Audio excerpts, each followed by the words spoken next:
She's the pushy broad from the Bronx, New York. Follow her voice, a straight dog is nice. She's the pushy broad from the Bronx, oh yeah. Don't be surprised if you wanna listen twice. Make decisions, find the right choice. Know yourself better, find your own voice. It's okay if you need help today, cause everybody needs a little push. From the pushy broad from the Bronx, New York.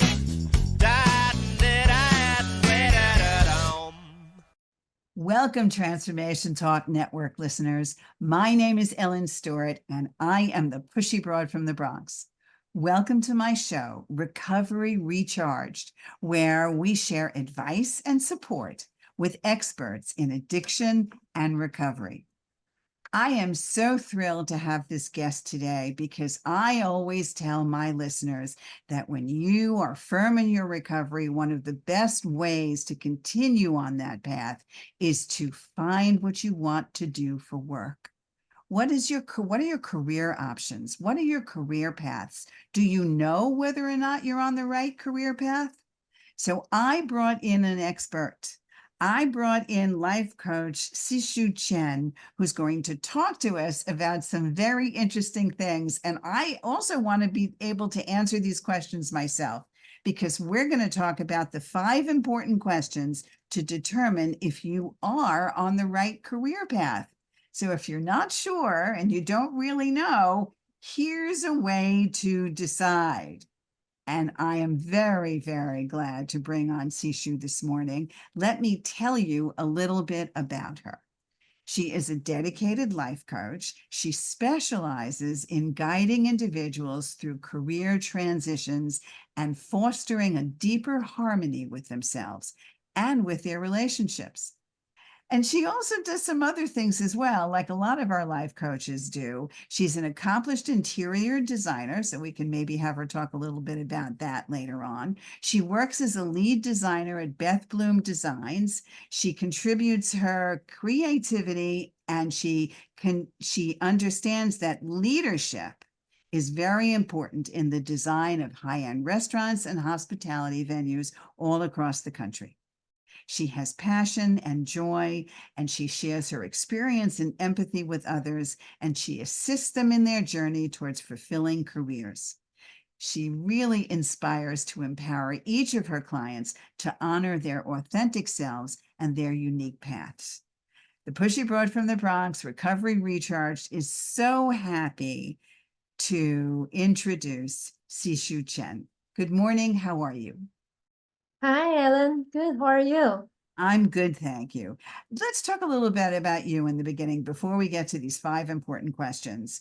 What made you decide to, in addition to the interior design, do life coaching?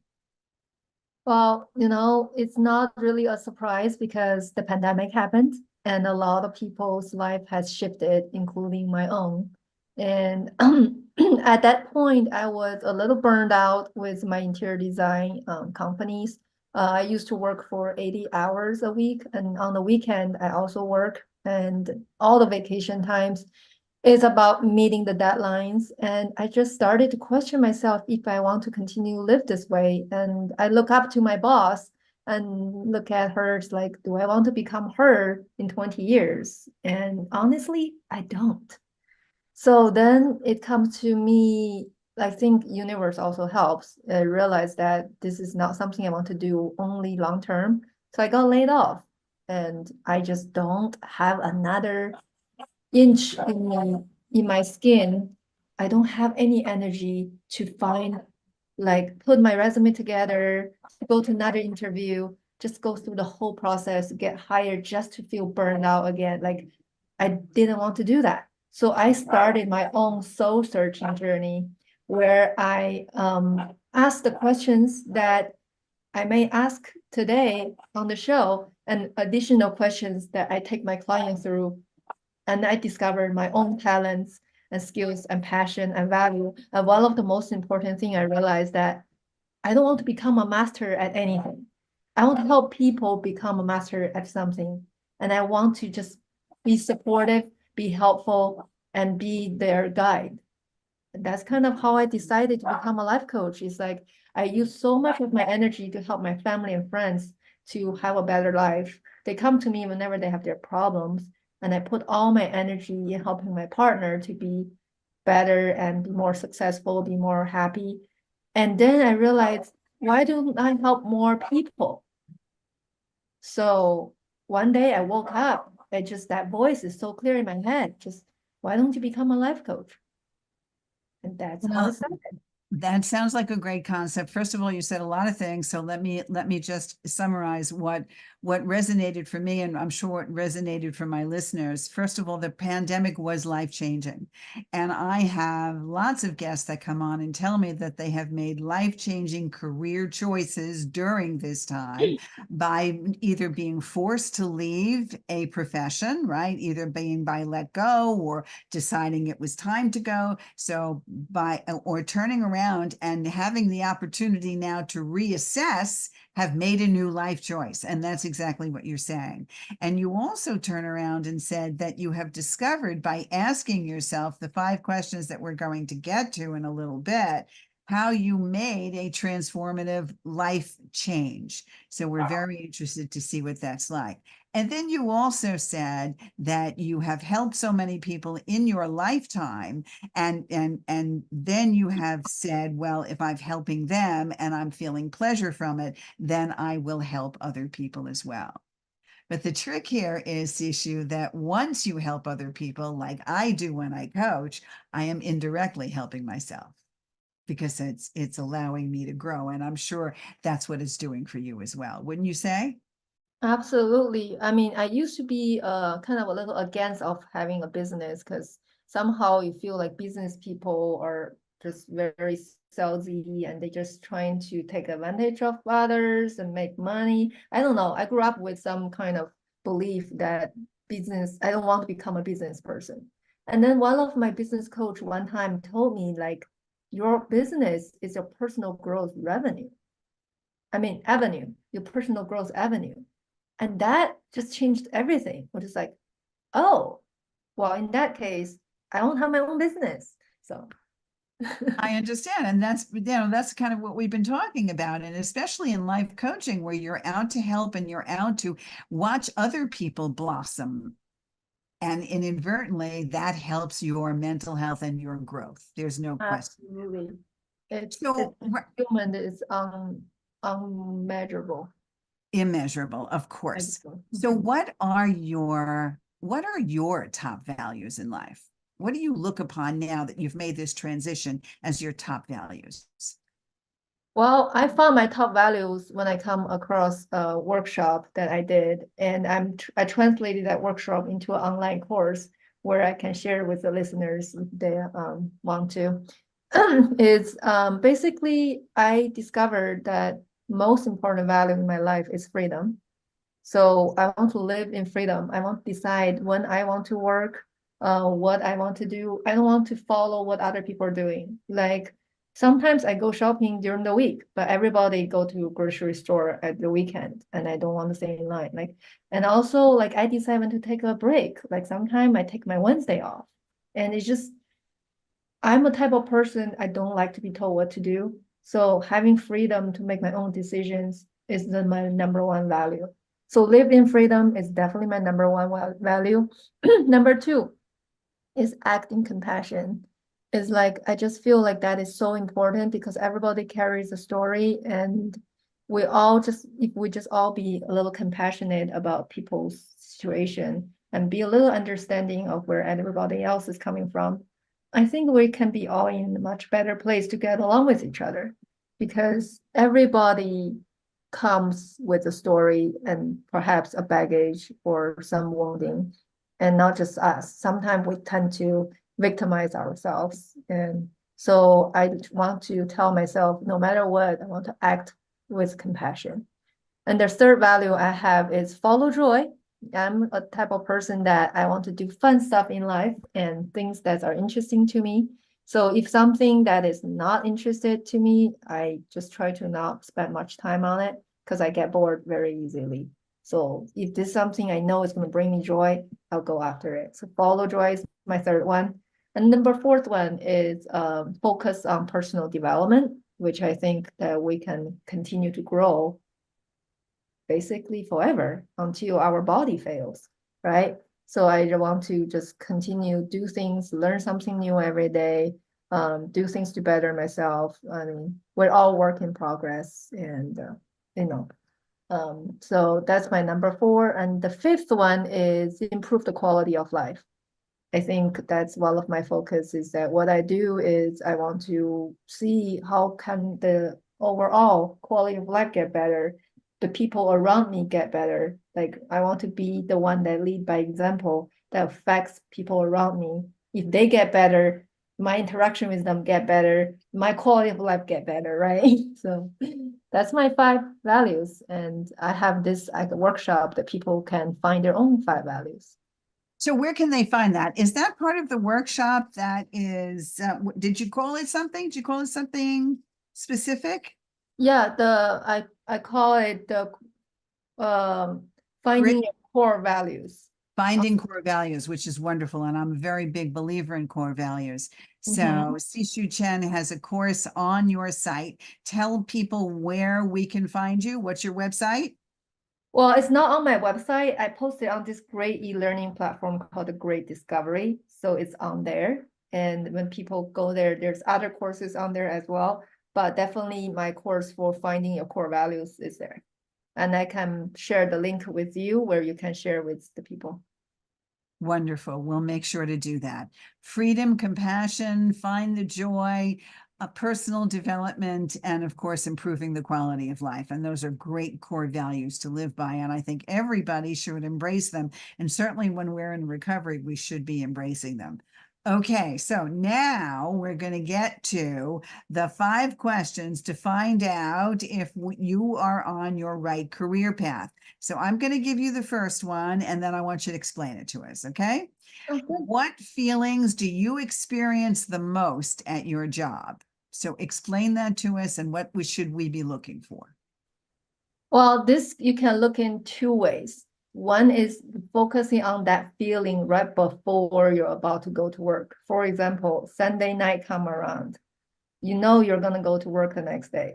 How do you feel? Do you feel excited? Oh my God, I'm gonna go do this project, I'm gonna go talk to these people. Are you having that enthusiasm? Or you'll be like, oh my goodness, another week. Like, what is that feeling? It tells you something. If that feeling is that dread, you know you don't really want to be there. So that's the first way to look at it. Another way is, well, you are at your job. What do you feel? Do you feel like there's a level of challenge that keeps you motivated? Or do you feel like this is too easy and you get bored, right? A lot of time people get comfortable with their jobs and they are in autopilot mode all the time and they are not well challenged. And they feel like, oh, this is easy. Clock in, clock out, go home, right? And but you get bored and you just have to be honest, like, are you bored at work? Because a lot of people who come to me, my clients, they say they can do their job with eyes closed. I was like, well, that means you may need to do something else because you want to learn and grow too, right? Like, you're not a machine. So I would also assume that if you're experiencing a lot of feelings, not only, oh my God, I don't want to go, but while you're on the job, if you feel that you're quick to be angry, if you feel that you can't get along with your colleagues, or you feel like you can't connect in some way, if you feel like it's difficult to constantly get your point across to your boss, or you're having difficulty with your superiors, or you don't understand what's going on and you don't have enough of an explanation to do your job. All of those things make for a disconnect, and it's something that you do not have to settle for eventually, correct? absolutely. And Okay. all people don't check their feelings, but our feeling is always speaking the truth. So trust it. Yes, for the most part, they absolutely are. All right. So the first question, what feelings do you experience the most at your job? Do you want to go? Or are you going to hit the snooze button 100 times before you get up to go because you don't really want to go, right?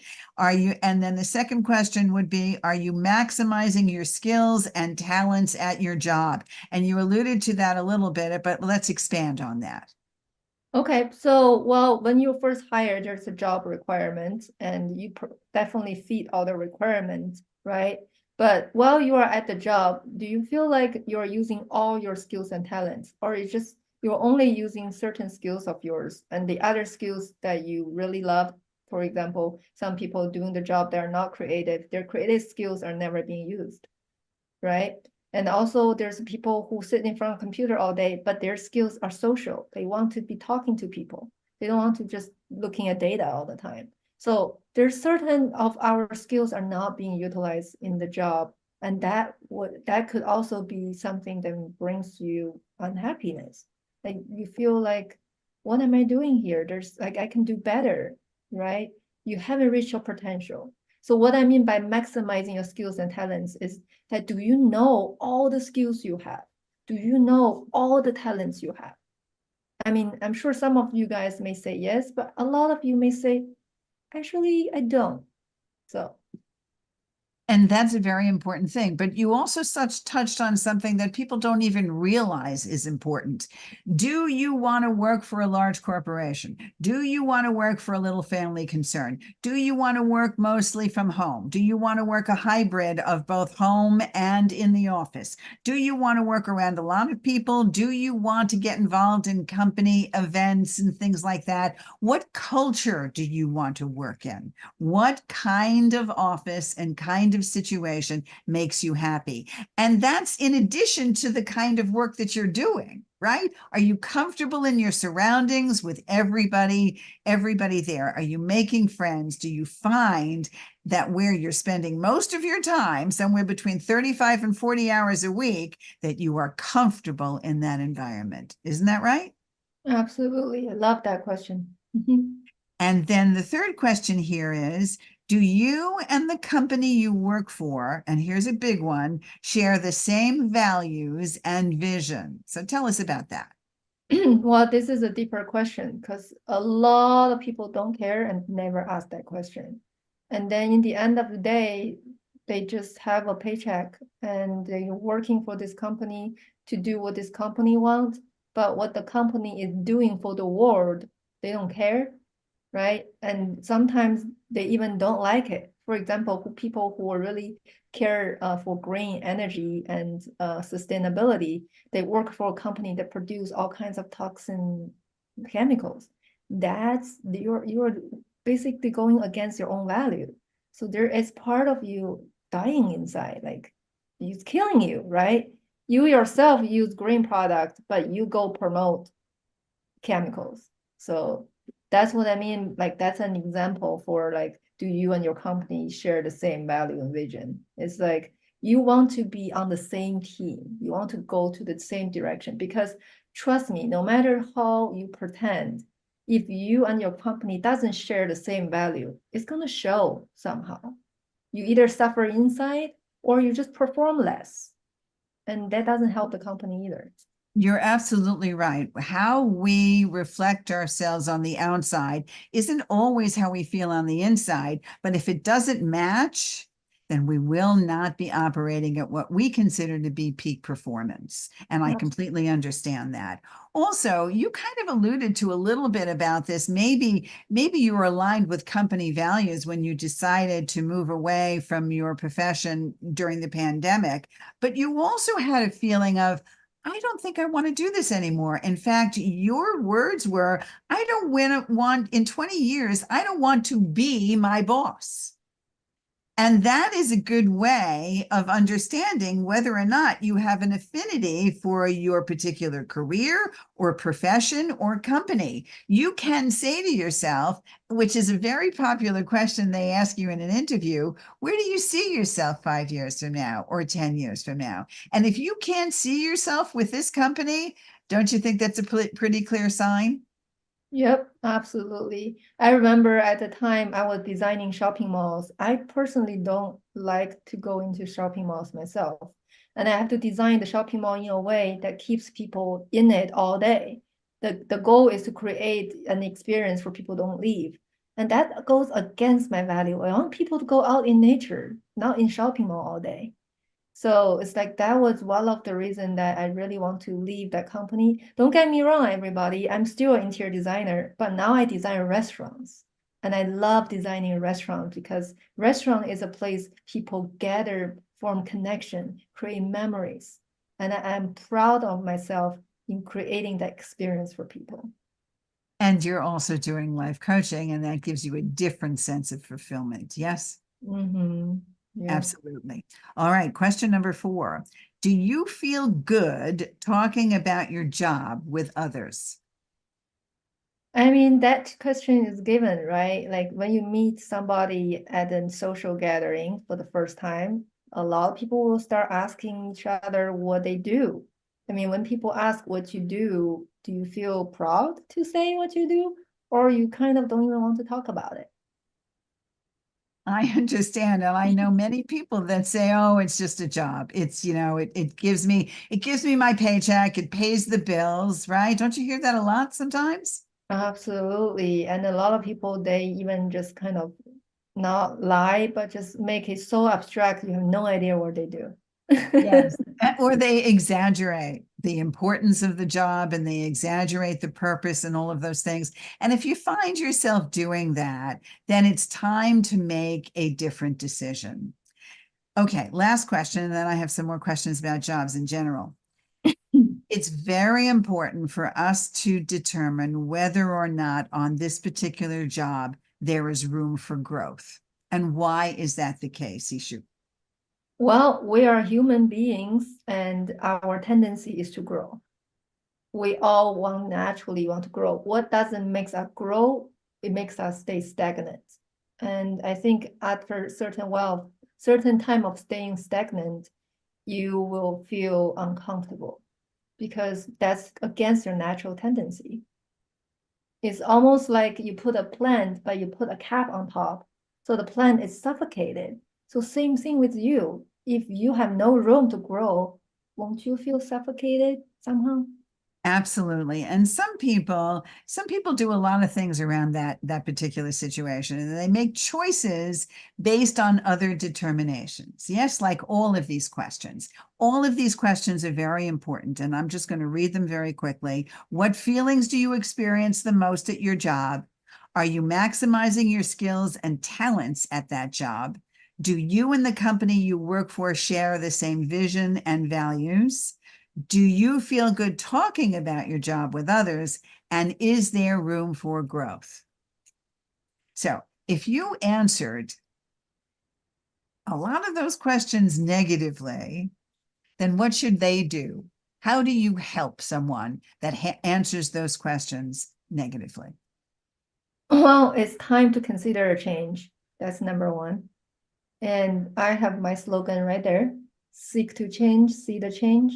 Meaning once you start looking for the change, you're gonna find it. And that's exactly what I help people do, is to help them find, see the change they seek by taking them through a self-exploration process so they can get 100% clear on their talents, skills, passion, and most importantly, value. So if they want to work with you, you are doing virtual appointments as well as in-person appointments?